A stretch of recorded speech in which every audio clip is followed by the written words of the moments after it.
welcome back to InsideFlix. This is our weekly box office report where we dive into the details of last weekend's box office numbers. So, Rich, tell us which movies made the top 5 this past weekend. The number one film in America is Mission Impossible: Dead Reckoning Part 1 with $54.6 million. Coming in number 2 is Sound of Freedom with $27.2 million. Coming in number 3 is Insidious: The Red Door with $13 million. Number 4 is Indiana Jones and the Dial of Destiny with $12.2 million. And rounding out the top 5 is Disney and Pixar's Elemental with $9 million. So Mission Impossible Dead Reckoning Part 1 was a somewhat of a surprise because it didn't Surprise is a bad surprise. Well, it didn't really live up to the hype of, let's say, what we thought it was going to make, because Not at all. we thought the spillover of Top Gun Maverick was going to play in these numbers, but it really didn't. That's what makes it such a big disappointment, because if it wasn't for Top Gun Maverick's success, if Top Gun Maverick had made like 400 million total worldwide, then this would be kind of as expected, because this is kind of how most of the Mission Impossible movies have performed. Yeah. But yeah, I mean, after Top Gun Maverick, I was really expecting this at the very least to be a franchise best, and it's not. And I'm just completely blown away by this, because like all of this kind of like underperforming that we've been seeing at the box office, it seems like, you know, not even Tom Cruise can escape it, and it's a shock. The one thing that I guess this has going forward is, I guess, you know, historically, you know, all the Mission Impossible movies, or at least I think since Ghost Protocol, have had strong legs and have stuck around at the box office. Right. But, you know, to counter that, you know, all these other franchises that have you know, long legs, like, you know, Transformers and Indiana Jones, have not, you know, really stuck around. So I don't know. Yeah, I'm really surprised by this number because, well, although it did reach 78 million for the whole 5-day weekend, I guess, it's still not that great. And I would really expect it to, at the minimum, be 100 million for the 5-day. But internationally, Mission Impossible did well. The international fans are still there for Tom Cruise. It makes me think that there's something specifically going on with domestic releases here in the States. I think maybe here in the States, moviegoers have been disappointed. I guess they just really got tired of some of these big Hollywood movies, and I think that's what we're seeing here. People are just tired of these IP franchises that they're just, I don't know. People want something different. And unlike other movies that have been released recently, Mission Impossible is a known IP, a huge IP, and this is not something that just because there's no late night television right now, it shouldn't have been any factor into it. And there was plenty of promotion for the movie, you know, despite the actor strike that's currently going on. Tom Cruise did his best to promote this movie all over the world, and he did a pretty good job to get the word out. And I just suppose, at least, like I said, in the States, he's not that big of a star that we thought he was after Top Gun Maverick. You know, the buzz or the sentiment after Maverick came out was that Tom Cruise was like kind of our last movie star. Right. And I guess the idea of a movie star is kind of have dissipated. Yeah, and I'm very curious now, because I thought like if they were to make another Top Gun movie, that was a guaranteed hit. But if they were to make another Top Gun movie, can it repeat the success of Maverick? No, it doesn't seem like it should. I mean, it could, because I think we were just much more of a different state of mind last year. Yeah. And I think after all these IP films, these franchises, these remakes, these reboots, people who are older than, let's say, 40, who grew up on these IP stuff, who grew up in Indiana Jones, who grew up in the Star Wars films, I think they just kind of totally lost interest in Hollywood and in movies. And I think they just have not gone back to the movie theaters since Top Gun Maverick. And I think that's what we're seeing here in this summer, particularly because people are just totally upset or maybe even frustrated with some of their kind of greatest heroes. And you know, Indiana Jones did not really end in like the greatest upbeat, you know, in the end of that movie. Star Wars have been a disappointment. You know, I think people just, whoever grew up in the 80s and loved those movies, they're just really kind of frustrated and are just kind of like, you know, I'm not spending any more money to watch some of this stuff, and I just rather just stay home and watch television or watch movies on streaming. Yeah, but regardless of that, I think this movie still is so good that it's going to remain in the top 5 for a long time throughout the rest of the summer for sure. Mhm. This is not going to, this is not going to fly away as fast as Indiana Jones is. That's for sure. Well, I'm not so sure anymore that it will stick around for that long anymore. Because I mean, I know Oppenheimer is going to definitely take a lot of that Mission Impossible audience away, and everyone's going to go see Barbie. That seems like it Oh could yeah. be the next big hit since Mario. Well, I think Mission Impossible is going to stay in the top 5 for much more longer than we expected because it's not going to go away. I'm sure Barbie and Oppenheimer are going to stay in the fight for the number 1 place for the for the next couple weeks, but Mission Impossible is going to hang in there a lot more longer than Indiana Jones. Let's talk about the second movie here, Sound of Freedom. This continues to grow. Oh yeah, for sure, and they added 400 screens, which is incredible. This Yeah. is something. This is something interesting because with Sound of Freedom, I kind of had this theory, and I was thinking, do you think maybe like, because I think Top Gun Maverick, it was a movie that was really able to get like all parts of America, all types of people to go see the movie. You know what I mean? And I feel like maybe Sound of Freedom is taking part of the Top Gun Maverick audience away from Mission Impossible. Oh, maybe. Yeah. Because Yeah. I don't think people are really watching as many movies as they did, in 2019. I think people are being more selective with how many movies they watch, Mhm. and I think people are putting Sound of Freedom as a bigger priority than Mission Impossible. Looking at the demographics for Sound of Freedom, it seems like it's much more skewed for an older audience. It seems like 40 and up. That's the same audience for Mission Impossible. Yeah, I think it's much more 40 and over. I think also Sound of Freedom is getting people who haven't really been to the movie theaters in a very long time. They probably haven't gone to the theater since Top Gun Maverick. Maybe. But I think, unfortunately, there is a certain group of moviegoers who are watching Sound of Freedom who are more into that kind of conspiracy stuff. And I think it's also picking momentum from the anti-Disney group, anti-Hollywood group. Personally, I don't even believe that those people even watched Sound and Freedom. I think they just want to like pile on Disney. Well, I think there's a lot of people who just bought tickets and maybe that didn't even watch the movie and just buy a whole bunch of tickets. And I think that's also upping those numbers as well. I mean, there's a lot of conspiracy of people going to the movie theaters saying that it's sold out, but it's empty. And a lot of that is because paying forward pre-sales, program or campaign. Yeah, I know what they're doing. They they rent out the theater and then they like put out like free tickets for the event on like Eventbrite and stuff like that. Right. And no one's going.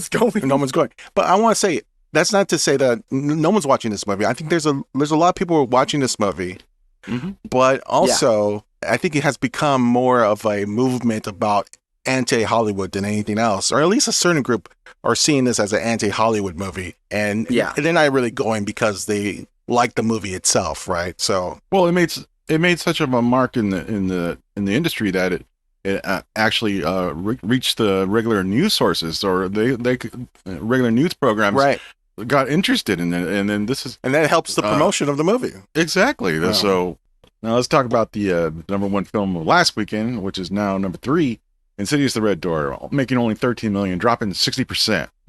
As expected for a horror movie. I don't think any of us were really necessarily expecting Insidious to have strong legs, and being completely honest, it's actually performing still pretty well. It's already one of the more successful installments in the franchise. It just really needs to outgrow, I think, the last 2, which made about 160 something million, so it's about 40 million off to becoming the most successful one. Which it could still make worldwide. And internationally, it's a huge hit also. So it's made even more domestically, more than the domestic total. So it's another hit for Insidious and another hit for was it Blumhouse? Yeah. Well, this one's actually I think being distributed by Sony. I think previously Sony had only the Blu-ray rights, distribution rights. So now I think they're taking over. So they're happy. And Indiana Jones is next with 12.2, coming in number 4, 4th place, dropping another 55%. Is it over? Oh yeah, It's yeah, it's yeah. It reached 300 over 300 worldwide so far. It's got another 50 million in it, maybe. You think so? Yeah, Worldwide? I'm hoping, but still, that's a huge drop. Another huge drop for it. So yeah, I mean the movie cost 200 million. yeah.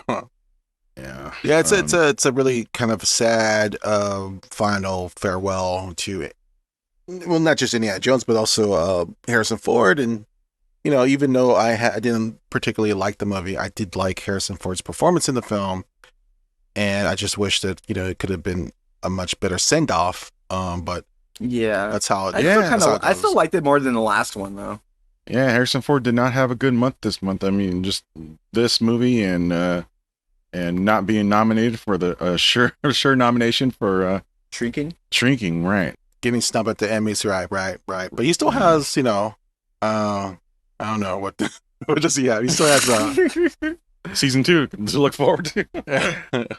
Maybe he'll do another voice for Secret Life of Pets. Maybe. All right, let's talk about the rest of the top 10. Rich, tell us what movies made the top 10. Coming in number 6 is Spider-Man Across the Spider-Verse. Number 7 is Transformers: Rise of the Beasts. Number 8 is No Hard Feelings. Number 9 is Joyride. And around the top 10 is The Little Mermaid. Let's look ahead next week. Let's talk about the movies coming out this coming up week. Rich, tell us what movies are coming out in wide release in theaters. Opening up wide is Barbie. This is the much buzzed about spoofy comedy based on the beloved Mattel toy line, starring Margot Robbie and Ryan Gosling, and directed by Greta Gerwig. Also opening up wide is Oppenheimer. This is Christopher Nolan's latest star-studded historical drama starring Cillian Murphy as physicist J. Robert Oppenheimer, who is often referred as the father of the atomic bomb. Yeah, so Barbie is tracking pretty well. So it's tracking about 110 for the weekend, which is huge. It would be one of the biggest openings this summer. And yeah, but that's what they said about Mission Impossible. So, no. I think this is for real, though. Yeah, I know. No, but here's also the thing, though. Early reactions have been coming out for Barbie, and it's mixed. Yeah, I mean, and some of the people that you'd expect that to love the movie are not loving the movie, and I'm hearing a lot of the same criticisms. So far, I'm hearing that the Ryan Gosling is the best part of it. So yeah, that's what I keep hearing too. But don't you think that has something to do with that this feels like kind of this year's Barb and Star? What was the rest of that title of the movie? Barb and Star go to Vista Del Mar, right? So, which was a comedy that a lot of people really enjoyed, and they think it's one of the their favorite comedies of recent years. And then there's us who hated that movie with a passion, and didn't get the joke. And I think maybe there's going to be people who come out of Barbie and just don't really get the joke. Could be, but maybe. But I believe that Greta Gerwig's direction will be more dazzling. I mean, more like look wise, it'll pop. So, well, I think the promotion behind the movie has been pretty well, and a lot of it has to do with Mattel, not necessarily Warner Brothers. But, oh no, they'll just take the credit. And I'm talking about like kind of unconventional stuff, like doing the Barbie hotel thing. I think that's what you got to do to make people aware that these movies are coming out, and you have to like kind of think out of the box. And I think Mattel did a good job doing that. Yeah, I wouldn't be surprised if this hits the TikTok community and they start going to the theaters with pink and turquoise and be like the yellow thing all over again. Exactly, Minions. Yeah. Let's talk about Oppenheimer. Now, this is tracking about 49 million for its opening, which is pretty big for a Christopher Nolan movie. It is also going to be available in IMAX. It's going to be taking up a lot of I think it has the exclusive IMAX theaters. So if you're going to watch this movie, you're going to watch it in the biggest screen possible. And I think that's going to be interesting to see kind of a drama in a big screen like that. And so that might work in its favor. Yeah, this is the first movie that's probably going to be the Academy Award contender, and this how weird would it be that Christopher Nolan picks up an Academy Award, for this film, which is his first Universal Pictures. I mean, after all the Warner Bros.